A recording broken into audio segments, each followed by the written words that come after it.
Yo soy Yolanda. Y yo soy Nayeli. ¿Alguna vez te has preguntado si tus maestros se pueden llevar el título de un buen maestro? Buenos días, tardes, noches, desde donde sea que nos estés escuchando. Bienvenida, bienvenido a tu nuevo espacio favorito de charla escucha de Twins Teachers, el podcast. A ver, hermana, ahora sí, ya sin fallas. Mira el perro. Ay, no, No, de verdad, este contexto, para que vean que en vivo estamos. Mira, y no se calla. Tira, ve. Pero Ya. bueno, ya, era reina, cállalo. Proseguimos. Bueno, ahora sí, después de una pausa perruna. Hermana, hay que entrar en contexto ahora ya sí. Según Paulo Freire, en el texto Los ejes transversales para la práctica docente, la labor docente requiere de al menos 9 saberes, los cuales son, y escúchame bien, porque vas a ser una maestra. Atenta estoy. Dale pues. Seguridad, Ujú. competencia profesional, generosidad, compromiso, comprensión de que la educación es una forma de intervención en el mundo, libertad y autoridad, saber escuchar y toma de decisiones.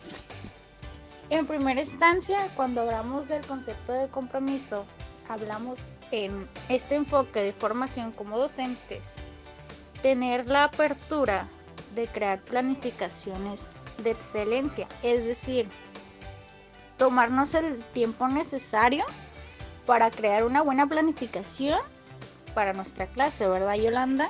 Claro, hermana, y no solamente eso, porque yo tengo entendido que hay maestros que tienen varias bases y varios grupos, varias horas que cubrir y son muchísimos alumnos y hay planeaciones que probablemente no les da tanto tiempo de... O podemos decir que las planificaciones no son como lo suficiente adecuadas. didácticas. Exactamente. Adoptadas a las necesidades del alumno, como ya hemos ido viendo en nuestra formación docente, porque esa es otra cosa, debemos contextualizarlas de acuerdo a las necesidades de cada alumno. Exactamente. Ciertamente, porque dices tú, aquí me va a tomar más tiempo que acá, ¿verdad? Porque cada alumno es diferente. Se basa desde la evaluación, el compromiso, por ejemplo, hablando de los alumnos que tienen barreras para el aprendizaje. Podemos retomar el ejemplo de la pandemia que acabamos de pasar. Vamos a decir que tenemos un grupo de sexto grado de primaria. Vamos a restarle 2 años, porque fueron 2 años que los alumnos no tuvieron clases presenciales. Entonces no estaríamos trabajando con alumnos de sexto año. Estaríamos trabajando con alumnos de cuarto. Y eso quiere decir... ¿Qué crees? Reina, que los maestros deben adoptar el compromiso en primer lugar de respirar profundamente y decir, está bien, mis alumnos vienen un poco rezagados, bueno, un poco mucho, muchísimo rezagados de primaria, del cuarto grado, para acá, porque no se les tuvo la atención necesaria, bueno, porque los maestros estuvieron enfermando, porque la familia se estuvo enfermando, o porque no tuvieron el maestro, así de simple, o lo que quieras. Entonces, sea. lo que es necesario, el compromiso de que los maestros, y me ha tocado ver, que hay maestros que se la pasan en constante evaluación para que sus alumnos puedan ser alcanzados al nivel al que deberían de estar. Entonces se les hace una evaluación y se les dice, bueno, fulanito está en tal nivel, así que la planeación va a ser adaptada a consecuencias didácticas basadas en actividades basadas en el contexto de cada uno de los alumnos, preguntándoles qué requerimos. No, ni siquiera preguntándoles, hermana, porque a simple vista no podemos decir, ay, este tiene esto, este tiene lo otro. Bueno, perdón ese término, ¿verdad? Pero tal vez el alumno a simple vista no se pueda, de cierta manera, decir, tiene esta barrera o tiene esta barrera. Necesitamos hacer una evaluación o un diagnóstico, ¿no? Y ahí es cuando entra el compromiso del buen maestro, que es decir, bueno, yo no tengo la capacitación para estar evaluando a cada uno de mis alumnos, pero en mi escuela se cuenta con el apoyo de USAER. Es decir, se les puede hacer una evaluación y si mi alumno resultó con el trastorno por déficit de atención e hiperactividad, lo puedo canalizar con la ayuda del maestro de USAER y me lo pueden estar tratando por medio de esta actividad y con el resto del grupo puedo adaptar las actividades a las necesidades de cada uno, preguntándoles, ahora sí, cuáles son sus gustos, cuáles son las actividades que más les gustan, para que la actividad no se vuelva tan tediosa y no se me estén aturrando en la silla todo el rato. Porque cuando hablamos de pura teoría, sí o no, que es bien latoso. Es bien latoso. Bien latoso. Y los niños ni siquiera... Los huerquillos, los estudiantes de hoy en día lo que quieren es levantarse de sus butacas, de sus sillas y andar de aquí para allá. Porque ya no moviditos. Porque estuvieron 2 años de pandemia sentados desde su sala, cocina, desde donde sea. Acabamos bien ciegos, hermana. Sí, claramente. Nuestra vista, mira, desgastadísima y si una los sí, tiene uno que está trabajando, bueno, no, trabajando no, estudiando. Ay, trabadiña que ando. Que uno está estudiando ya en la licenciatura, se estresó demasiado por estar 2 años de clases en línea. Ahora imagínense un pequeño de 6 años, o sea, digo yo, qué estrés. Retomando la parte de la educación como medio de intervención en el mundo, la dimensión social educativa nos dice que todo lo que el maestro haga en su salón de clases, con sus alumnos respectivamente, sí o sí, va a repercutir en la sociedad, porque los alumnos toman al maestro como un modelo a seguir. Entonces, cada cosa que el maestro haga, el alumno va y lo replica en su entorno, en el contexto en el que se está moviendo. Totalmente. Así como la seguridad de un maestro frente al grupo va a marcar primero que sus alumnos lo respeten y segundo, que puede impartir los temas de clase con toda seguridad y los alumnos le puedan entender. La Secretaría de Educación Pública dice que la labor del docente es fundamental para que los estudiantes aprendan y trasciendan incluso los obstáculos materiales y de rezago que deben afrontar. Un buen maestro, partiendo del punto en el que se encuentran sus estudiantes, tiene la tarea de llevarlos lo más lejos posible en la construcción de los conocimientos planteados en los planes y programas de estudio y en el desarrollo de su máximo potencial. Exactamente. Es que llevándolo al ambiente áulico dentro del maestro con sus alumnos de manera diaria, el maestro es el encargado, como ya mencionamos, de conocer a sus alumnos, sus fortalezas y áreas de oportunidad a mejorar para que esta construcción de conocimientos pueda llegar a su máximo esplendor. El maestro no solo actúa en el rol de explicar los temas, sino que más bien de guiar el aprendizaje de los alumnos, incentivándolos a pensar por sí mismo.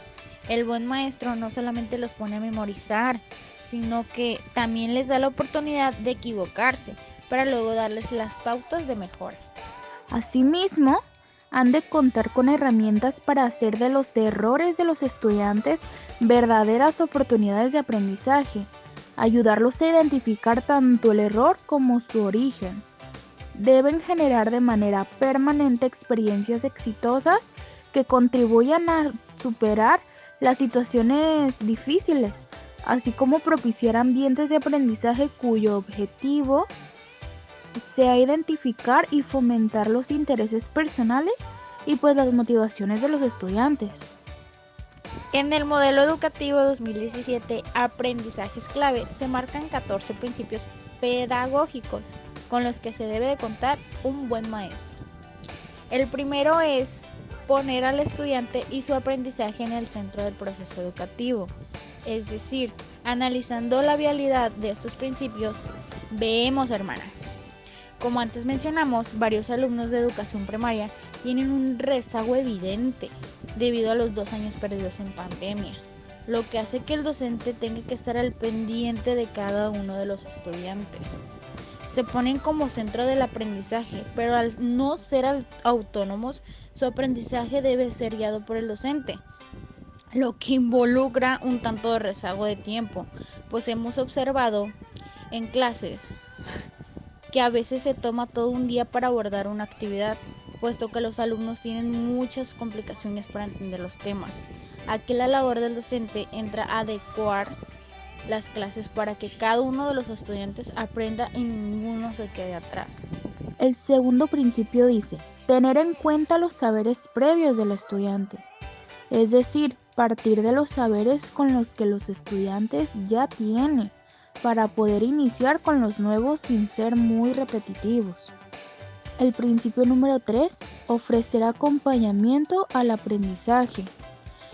El buen maestro entra como facilitador de herramientas.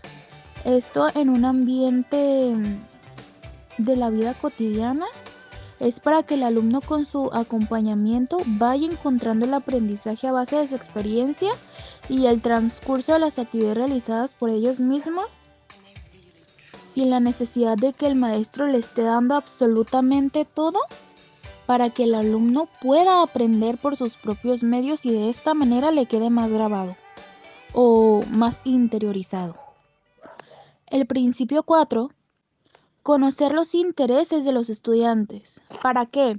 Esto sí es bien aplicable a la actividad diaria del docente. Las clases de un buen maestro son reconocidas al atender los intereses de los alumnos. El maestro se da a la tarea día con día de analizar a su grupo y reconocer sus gustos para de esta manera incluirlos a las clases y hacer las actividades un poco más divertidas y que los alumnos no estén todos aburridos en su silla sin verle un propósito a la actividad. De esta manera incluyes a los alumnos a la actividad y puedes construir el aprendizaje a base de lo que a ellos les interesa. El principio número 5, estimular la motivación intrínseca del alumno.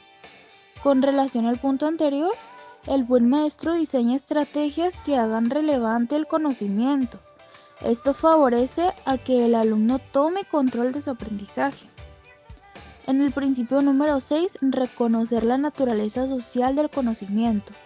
Es uno de los principios más aplicables, pues se lleva a cabo en la vida diaria, cuando el buen maestro adapta el conocimiento a sucesos que acontecen en la vida diaria de los alumnos, dado que de esta manera el alumno está en contacto con ello y esto se vuelve de manera cotidiana un aprendizaje constante con el que el alumno tiene interacción y puede seguir retroalimentando. Número 7. Propiciar el aprendizaje situado. Está totalmente conectado al principio anterior, hermana. Este en específico nos marca que el buen maestro, conociendo el contexto de los alumnos, realiza actividades que se lleven a la vida diaria para la interiorización de los aprendizajes. Número 8. Entender la evaluación como un proceso relacionado con la planeación del aprendizaje. A la evaluación se le ha temido durante mucho tiempo.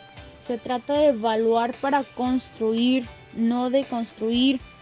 El buen maestro no evalúa el aprendizaje memorístico.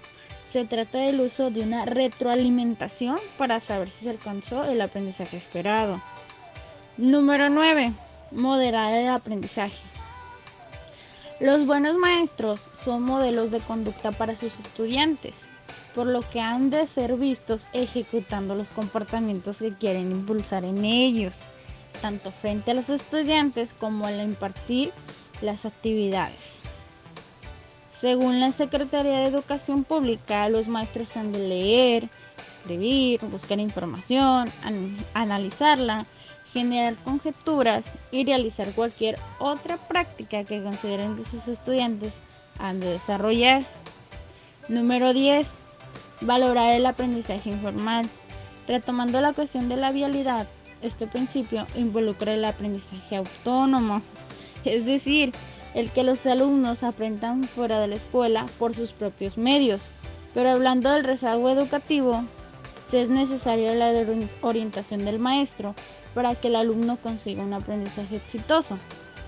Número 11. Promover la interdisciplina. Con este principio, el buen maestro aprovecha los temas en común que tienen entre sí algunas asignaturas y los utiliza para que por medio de una sola actividad se genere un aprendizaje más completo y significativo. Como principio número 12, favorecer la cultura del aprendizaje. El 13, apreciar la diversidad como fuente de riqueza para el aprendizaje. Y el 14, usar la disciplina como apoyo al aprendizaje. Los buenos docentes y directivos propician un ambiente de aprendizaje seguro, cordial, acogedor, colaborativo y estimulante, en el que cada niño o joven sea valorado y se sienta seguro y libre de ser y de preguntar cualquier duda que se le esté suscitando sin que se le tache de inculto, distraído o cualquier otro término. La tarea del docente no es nada sencilla.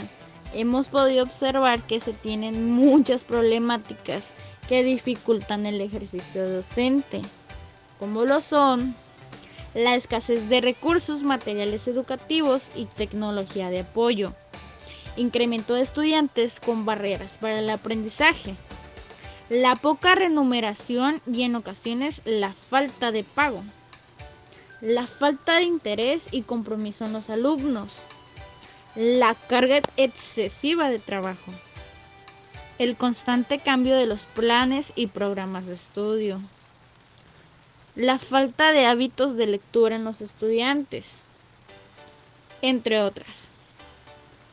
Hay muchas variables que suelen desanimar al docente en su labor, cosa que afecta a muchos maestros en su buen desempeño laboral.